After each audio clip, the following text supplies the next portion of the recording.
Pipe band ready, by the right, quick, march. These words have defined many a Ryan gathering. They symbolize something good was coming, not just something good, something great. The Shannon Rovers have been a special part of the Ryan family legacy. The Shannon Rovers and the Ryans were incapable of being separate. They were a very part of the fabric that we all grew up with and grew up in. My name is Robert Emmett Ryan Jr., and I am the proud grandson of Tommy Ryan and Julia Judge Ryan. This story begins as many other stories began. Tommy, a native of Lisnagrey, Castleconnell, County Limerick, met the beautiful Julia Judge from Onwee, Westport, County Mayo. Papa's line was that he winked, and that's all it took to get Nana's heart. The two would marry in Chicago in 1932, and Papa took a job as a motorman with the Chicago Surface Line. He took this job because it paid 4 cents more an hour than a policeman. But Papa was a true character. More on that to follow. Tommy and Julia were blessed with 7 children. Tommy and Johnny were born in 1933, Jerry in 1934, Eddie in 1936, Sheila and Marie in 1939, and the baby, Robert Emmett Ryan, was born in 1942. The children grew up during a very tough time for our country. The Great Depression was ongoing, and the Second World War was beginning. The Shannon Rovers survived through it all. The Rovers provided comfort and care for all that asked. Many a funeral and wedding were entertained by the fine men and women of the Shannon Rovers. During World War II, Papa would write to all the members of the band that were serving our great country, including Michael Cosgrove, who was killed in Italy. And on the 250th anniversary of our country, we honor all who served our great country. The Rovers continued to practice at the Garfield Park Conservatory, and the Ryans would be a vital part to continuing the Rovers' march to the bright future ahead. Tommy, Johnny, and Jerry were all called into service during the Korean conflict, and after the conclusion of the Ryan boys returning to home to the place they loved, Chicago. The 50s brought a renewed energy to Chicago and especially the Rovers. A St. Patrick's Day parade was planned for the west side of the city, and the Rovers would lead the way, the beginning of a glorious tradition that carries on to this very day. The West Side merchants were thrilled with the influx of businesses and on the day of the parade, and in particularly funny story, Tommy Gibbons, the undertaker, had wrapped his limo so tightly that exhaust spilled into his car, and he had to be rescued before causing a serious accident on Madison Avenue. A great friend of Tommy was the newly elected mayor of the city, Richard J. Daley.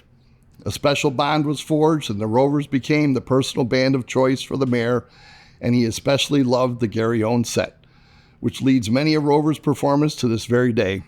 The Rovers have played so many presidents and dignitaries that there are too many to list. Whether they play for kings, queens, brides, grooms, the Rovers never forgot what made them special: family. The Ryan children never forgot their Irish roots and were always promoting the band and all its activities. It was not uncommon to go over to Nan and Papa's for a Sunday dinner and have members of the Rovers marching in the basement or going over a new tune for an upcoming performance. Pa loved to teach music, and that was his real joy. He taught the pipes to young and old, and it wasn't uncommon for him to loan out pipes to potential new recruits. A great story that Pa would share was that he was teaching an older gent how to play the pipes and hadn't heard from him in a while, and he had inquired as to how his lessons were going on, so he went over to see him. The wife informed Pa that the husband had passed away, but he was so proud to learn the pipes and take up the pipes that she decided to bury him with his own pipes. Well, Pa did inquire as how much it would cost to get them back, but he did decide against it. The 7 siblings took up their professional careers, and all thrived, whether it was in public service, teaching, the trades, or business. They succeeded together. Johnny, Jerry, Bobby would all follow their father into the band and held various positions throughout their time. Jerry was always a favorite and was inspirational in his commitment to the success of the band in the 60s and 70s, and as a swashbuckling figure with his mace in tow. Johnny played the pipes alongside his father, and even in the later years after moving to Spain, would break out the pipes to impress the people of Salamanca. Bobby, the youngest, started off very early in the band at the age of 10. He would march in the very first parade on the west side and still helps the Rovers to this day as their chaplain. All of Tommy's and Julia's kids helped move the band along during this time. All of the grandchildren remember going to Christmas parties, picnics, festivals, and annual trips to Alma were a great highlight. The Rovers had a softball team called the Wild Rovers, and many a game was played for families and friends. As I reflect back on our time together, the family still maintains great friendships to this very day with many current and past Rovers.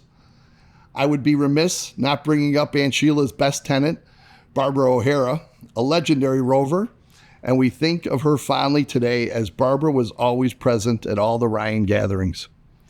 My dad always had fond memories of playing in the band and always told the story about being the last member to march through Nativity at the funeral procession of Mayor Daley, and how proud he was of being able to represent not only the Ryans, but the Rovers as well. One of the best pictures I remember was Jerry leading the parade with his mace in his left hand and holding his son Danny's hand in his right.